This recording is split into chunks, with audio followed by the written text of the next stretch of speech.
Gracias por continuar con nosotros. Esto es Entérate, un espacio de difusión de las actividades institucionales, académicas y de actualización del Tribunal Electoral del Poder Judicial de la Federación. Agradeciendo el favor de su atención, seguimos con las actividades que se realizaron durante la tercera Feria Internacional del Libro del Tribunal Electoral del Poder Judicial de la Federación 2015. En esta oportunidad, continuamos con la segunda parte de la mesa redonda Justicia Electoral Abierta para fortalecer el Estado de Derecho. En esta oportunidad les compartimos la intervención de César Astudillo Reyes, quien es abogado general de la Universidad Nacional Autónoma de México, para después iniciar con la intervención de Luis Efrén Ríos Vega, director de la Facultad de Jurisprudencia de la Universidad Autónoma de Coahuila. Los ponentes coincidieron en que las redes sociales, la tecnología, la innovación y la colaboración en la justicia pueden permitir la democratización del Poder Judicial, no una democratización en el sentido electoral, sino una en la que la sociedad participe en colaboración con los órganos estatales en la vigilancia, seguimiento y evaluación de las diferentes instancias del Poder Judicial o incluso en la administración de justicia por medio de jurados populares en ciertos tipos de justicia. Acompáñenos a conocer estas reflexiones. Comenzamos.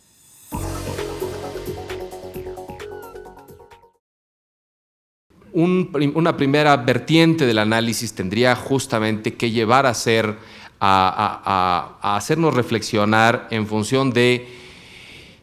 lo digo de esta manera, si la justicia electoral en nuestro país se pliega completamente a los principios de la justicia abierta que derivan del gobierno abierto, con eso realmente habremos cerrado la brecha de la falta de credibilidad, de la falta de confianza. No lo sé. Del otro lado, claramente advierto que la especificidad que tiene nuestra organización electoral, lo que tampoco puede hacer es alejarse de esos principios que claramente en otros contextos han generado ya esa mayor accesibilidad a la justicia, esa profundización en la rendición de cuentas, una mayor participación no solo de las instituciones que directamente tienen a su cargo la función judicial, sino sobre todo el acompañamiento de otras instituciones que también tienen un papel relevante al interior del Estado democrático de derecho. En este sentido, déjenme pues tomar algunos elementos de lo que deriva propiamente la justicia abierta y algunas breves consideraciones de aquello que es muy propio de nosotros mismos. Y déjenme decir también aquello en lo que sí hemos avanzado y aquello en lo que probablemente nos falta avanzar. Me parece que cuando hablamos de gobierno abierto estamos hablando de una apertura pero ¿hacia dónde o para qué? Sí creo que con independencia de que buena parte de la idea de apertura pasa por un entorno de gestión administrativa, es decir, de incluso utilizar las tecnologías de la información, utilizar las redes sociales, utilizar cada vez más los instrumentos que nos permiten socializar el trabajo del tribunal, sí creo que no debe perderse de vista la función sustancial. Es decir, yo veo aquí que el gobierno abierto en el ámbito judicial debe justamente ver hacia dos polos diferenciados. Uno hacia la función sustancial del tribunal, que la función sustancial es tutelar los derechos fundamentales básicamente de naturaleza político-electoral, y otro es la función de la política pública como gestión administrativa, que, digamos, tiende también a acercar la justicia electoral a los ciudadanos. Dentro de la primera, la que yo le llamaría la función sustancial, evidentemente la función sustancial tiene que ver con lo que día a día hace este tribunal, con abrir la puerta, abrir el acceso a la jurisdicción, analizar los asuntos que las personas, los partidos, las instituciones electorales ponen frente a sí, razonar el sentido de una decisión, discutirla colegiadamente y emitir una resolución que después debe ser adecuadamente socializada. En primer lugar, yo encuentro, y eso sí es un avance notable de este tribunal, una apertura, es decir, una función judicial abierta al influjo que han tenido los derechos fundamentales, sobre todo de fuente internacional.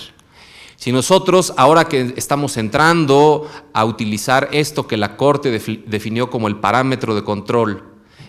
constitucional, hay que decir, no tengo duda que uno de los primeros tribunales que de manera sistemática empezó a tener esa apertura hacia los influjos del derecho internacional como derecho propio, como derecho que tiene una obligatoriedad interna, fue este Tribunal Electoral del Poder Judicial de la Federación.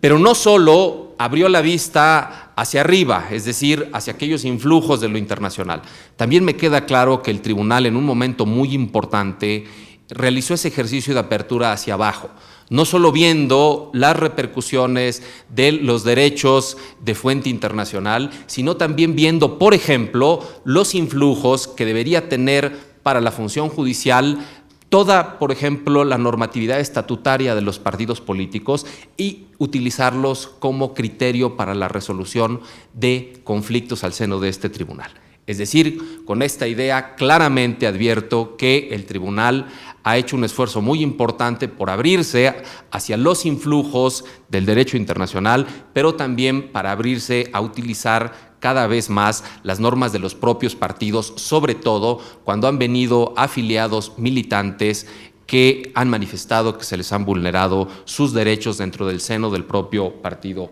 político. Adicionalmente, hay un sentido de apertura que desciende o debe descender de las sentencias judiciales. Aquí creo que sí, si advertimos al tribunal en este complejo de una composición de una sala superior, ahora 6 salas regionales, sí creo que nos hace falta ver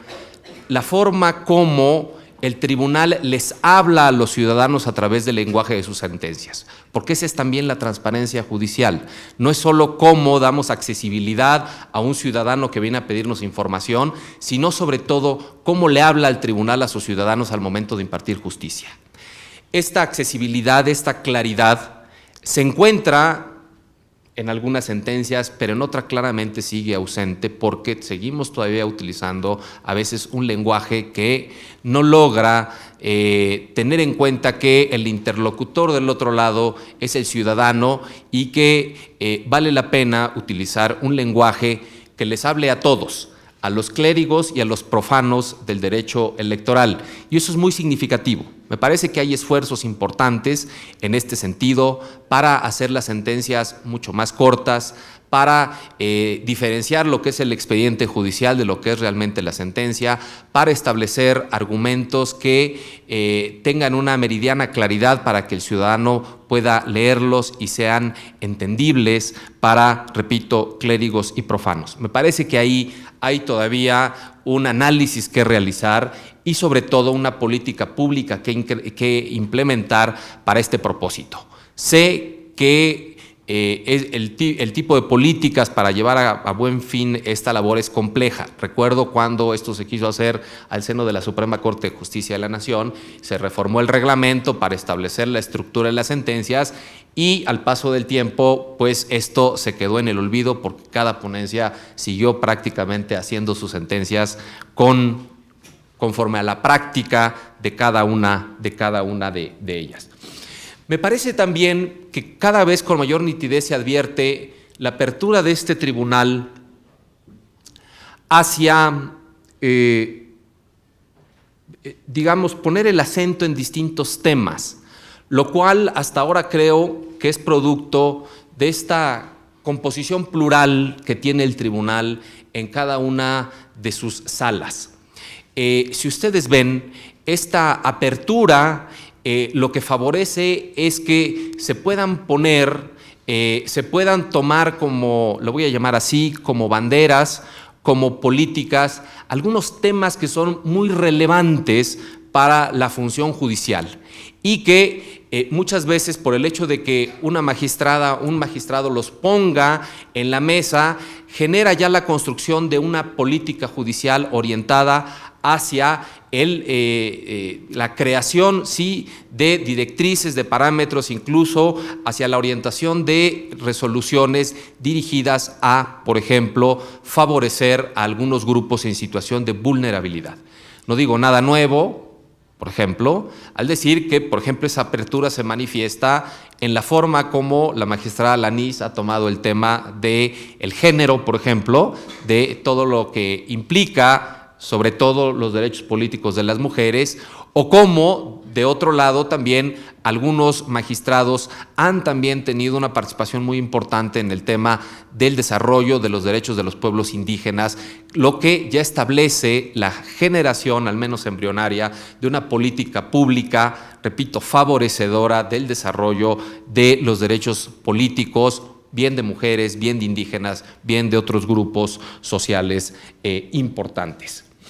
Y también lo que queda claro en esta función sustancial es que hay una apertura también a la generación y regeneración cada vez mayor de nuevas interpretaciones judiciales.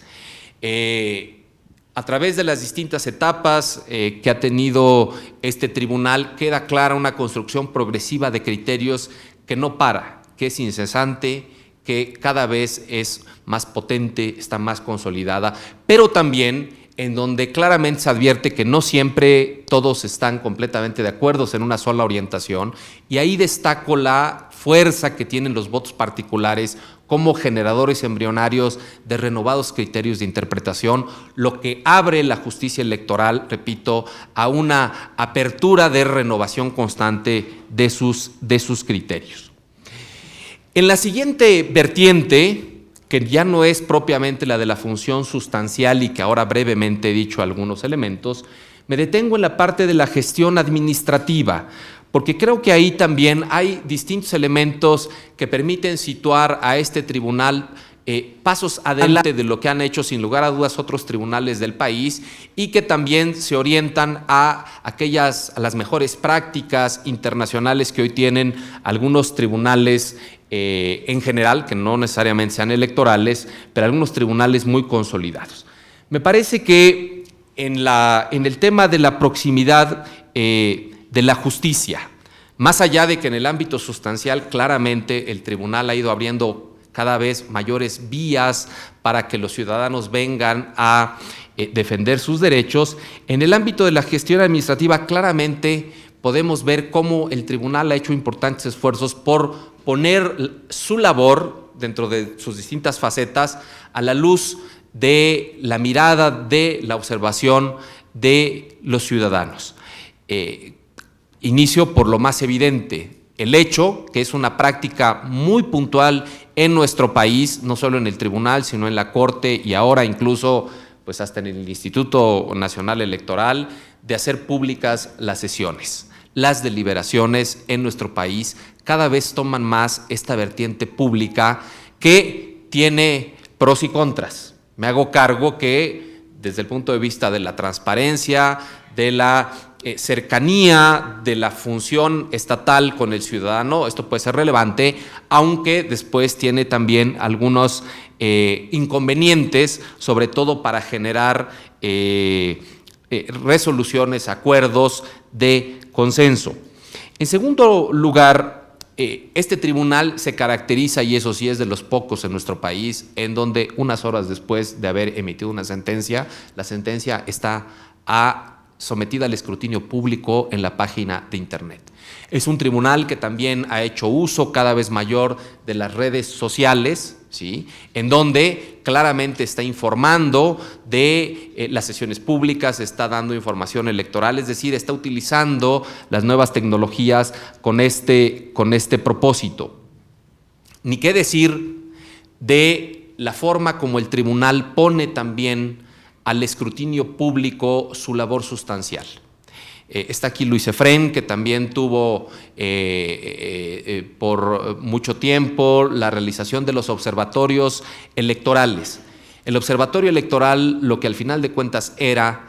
un ejercicio muy interesante del tribunal por someter a la visión especializada, ahí sí, y crítica de los expertos en la materia, sus resoluciones, con el objeto de que se analizaran, se criticaran y se obtuviera información para ver cómo podrían mejorar el ejercicio sustancial de su función. Eso es muy importante porque debo decir, no cualquier tribunal lo hace, y este tribunal lo ha hecho, y eso me parece que es también algo meritorio y digno de aplaudirse, porque esto demuestra la apertura de este tribunal a algo que yo llamaría el magisterio constitucional, es decir, no solamente esta vocación explicativa de los alcances de sus sentencias hacia el gran público, hacia los ciudadanos, sino también la capacidad de poner a discusión de un público experto y especializado sus propias decisiones judiciales.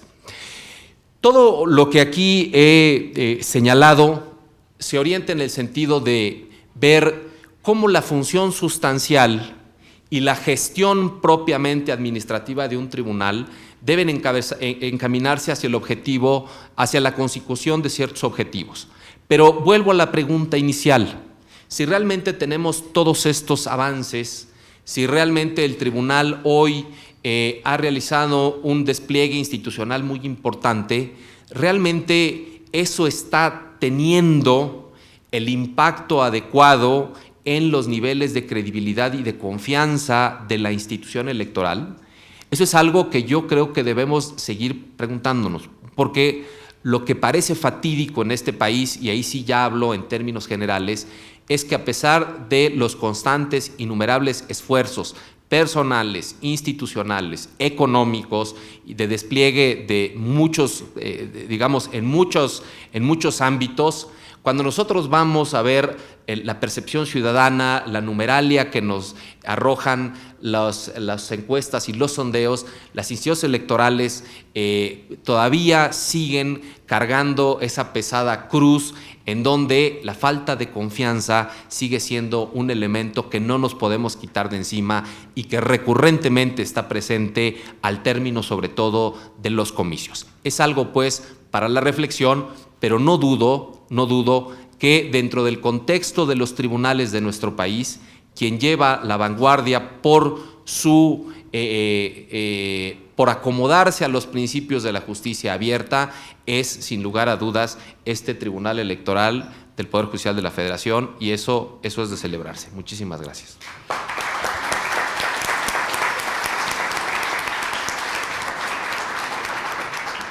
Muchas gracias, César, además por permitirme dar testimonio de que no miento en esta parte y que eres un gran amigo de esta institución, pero en descargo de un riguroso investigador, también en otros foros, eres muy crítico. Y creo que las críticas que César hace también al tribunal han hecho, porque es un tribunal abierto a las críticas, es de los pocos tribunales que genera este tipo de diálogos con la academia de manera muy libre y que le permiten mejorar tanto sus políticas en la función sustancial como en la gestión administrativa. No repetiré todos los puntos que nos ha hecho como ejemplo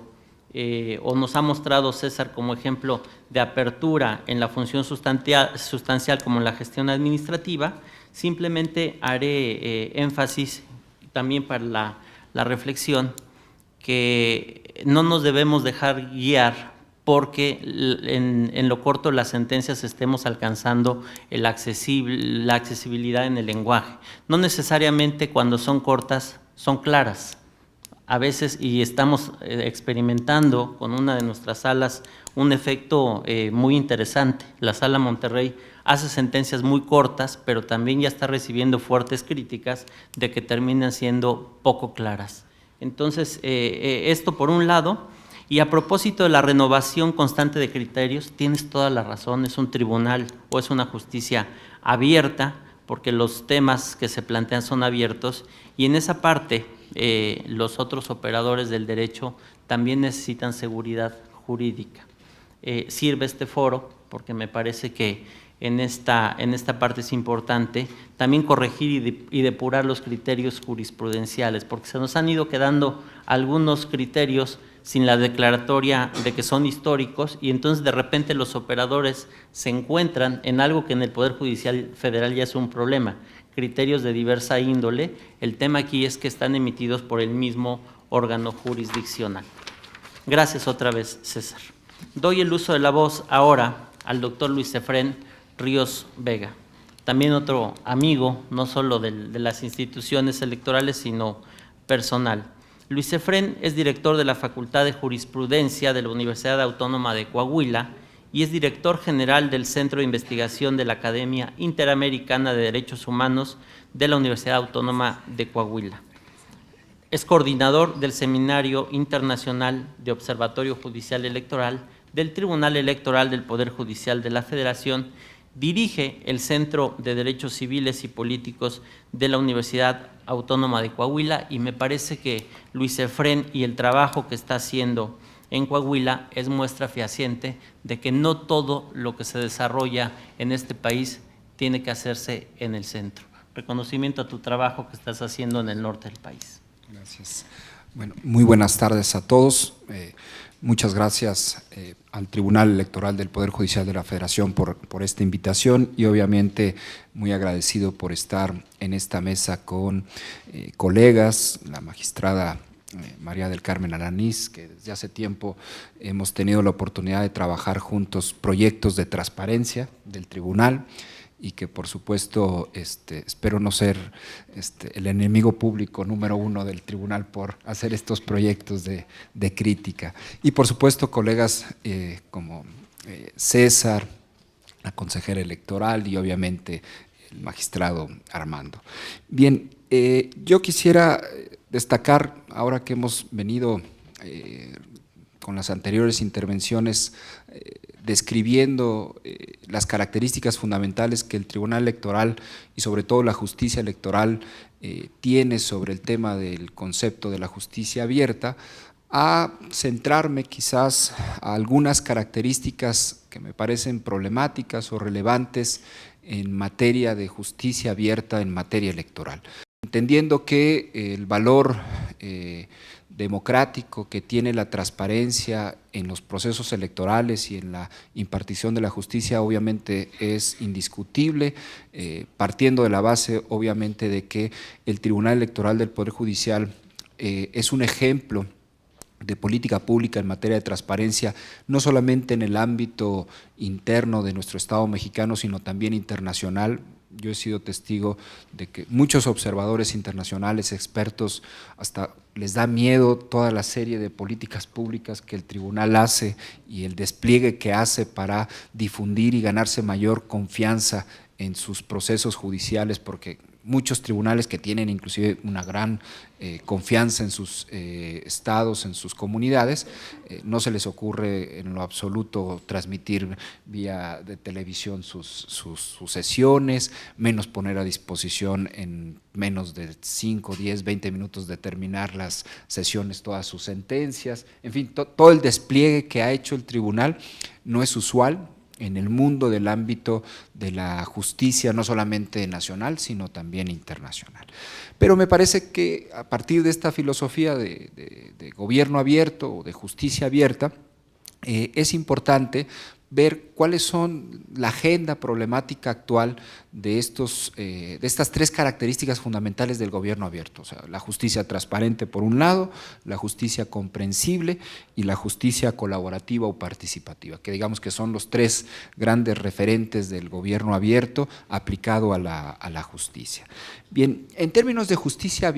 transparente, y bueno, esto lo retomo porque al final de cuentas no solamente es una práctica ya ordinaria del tribunal mantener estas políticas públicas, sino también se ha suscrito por la Suprema Corte de Justicia y toda la Asociación de Tribunales en México, en la llamada Carta de los Derechos de las Personas ante la Justicia desde el 2002, en donde en el ámbito iberoamericano ya desde el 2002 se hablaba de justicia transparente, justicia comprensible, y ahora le agregamos participativa y colaborativa, ¿no? Bueno, ¿cuáles son los temas que me parece que son, y destaco solamente algunos, que forman parte de esta agenda problemática? En justicia transparente, Es obvio, si ustedes revisan la página de internet del Tribunal Electoral, es una de las páginas más completas en materia de transparencia. Yo les insisto que es un buen modelo de organización, de funcionamiento en materia de transparencia pública, ¿no? Hay 4, digamos, estándares o 4 referencias que esta Carta de los Derechos refiere como premisas fundamentales que como contenido mínimo en materia de justicia transparente deben de existir.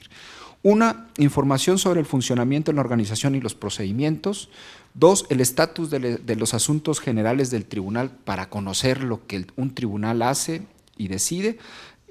La normatividad accesible que es aplicable dentro del tribunal en los procedimientos y el estatus del juicio, ¿no? Sobre el primer tema,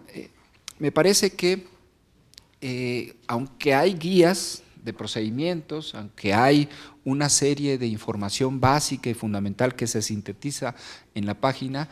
creo que todavía no hemos encontrado en materia de política pública una guía o un formato accesible para que el justiciable pueda rápidamente entender el funcionamiento y el desarrollo del procedimiento, ¿no? Por ejemplo, en el ámbito internacional es muy accesible, por ejemplo, hacer una denuncia en el sistema interamericano porque uno baja un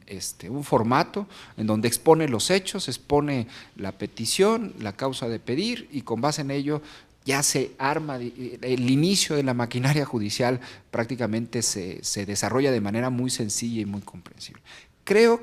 salvo algunos juicios que sí requieren una elaboración muy técnica, que hay muchos casos de justicia electoral que fácilmente se podrían desarrollar con ese tipo de procedimientos breves, sencillos y hasta más accesibles al ciudadano. Incluso introduciendo procedimientos orales, ¿no? O sea, por ejemplo, se me ocurre, no es una propuesta, por ejemplo, todos los problemas de comunicación política que implican si bajan o suben un spot, me parece que en una audiencia oral se pueden resolver porque solamente se discute el test de la libertad de expresión sobre la proporcionalidad de la denigración, de la calumnia, de si se excedió, si no se excedió, que si habla, que si no habla, etcétera, ¿no? O sea, la teoría del golpe bajo, digamos, creo que se puede resolver en justicia de barandilla, ¿no? Bueno, y hay justicia en ese sentido, bueno, y yo creo la expansión que existe de casos judiciales electorales sobre ese tema es terrible. Ya tenemos una sala especializada, tenemos el recurso de revisión y creo que en la audiencia pública que siempre los magistrados y magistradas resuelven, pues al final de cuentas públicamente están discutiendo eso, ¿no? Entonces yo creo que como son procedimientos que requieren términos fatales, prácticamente se puede diseñar un procedimiento de justicia más transparente, sencilla y oral que facilite ese tipo de procedimientos. Obvio, no vamos a discutir en una audiencia pública una nulidad de una elección, menos de una calificación de elección presidencial. Es un poco más complicado que en una sola audiencia, en 2 horas prácticamente un juez electoral se encargue y resuelva todas esas cuestiones. Bueno, ahí está un ejemplo que creo que en materia de justicia transparente podemos desarrollar. Nosotros, por ejemplo, acabamos de firmar un convenio con el tribunal para desarrollar un concurso de derechos políticos y lo que le propusimos al tribunal es que vamos a hacer un ejercicio con alumnos de juicios orales en materia electoral y lo que estamos pensando en el centro de investigación es justamente eso, agarrar un caso para que los alumnos, que son los que pueden ir aprendiendo y hacer este tipo de laboratorios, podamos desarrollar un modelo que podamos enseñar en términos de buena práctica, por lo menos de simulación de juicio, para que esta justicia transparente en términos de procedimientos judiciales sea con mayor celeridad, sea más transparente, se resuelva más rápidamente el asunto. Bueno, ese es uno de los temas que creo que forman parte de la agenda y que yo no sé si eso generaría mayor o menor celeridad, ¿no? Pero eso, digamos que forma parte de un tema que hay que revisar. Otro de los temas interesantes, al margen de los estatus de los asuntos generales, leyes, es sobre todo toda la publicidad que, diferente de la actividad jurisdiccional, un órgano jurisdiccional pone a disposición del justiciable para ganar una mayor confianza, para ser un poco más transparente. Por ejemplo, el tribunal, en toda la agenda de las audiencias de los magistrados está en línea. O sea, yo puedo ver ahorita, después de este evento, qué es lo que va a hacer la magistrada, a quién va a recibir, a quién no va a recibir,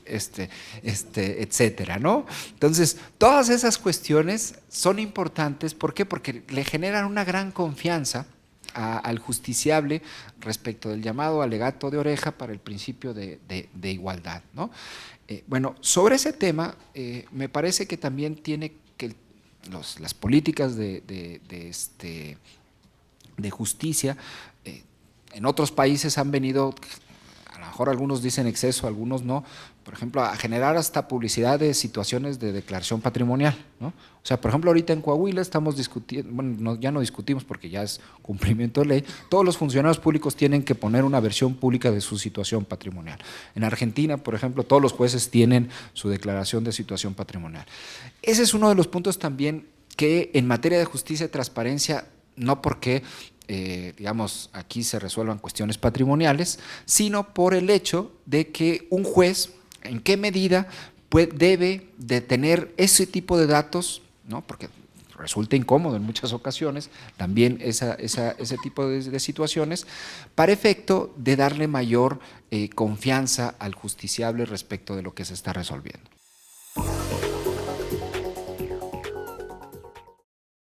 Los esperamos en una próxima emisión de Entérate, con más de las actividades de la tercera Feria Internacional del Libro del Tribunal Electoral del Poder Judicial de la Federación 2015, solo por plataforma electoral. Soy Roxana Noriega, hasta la próxima.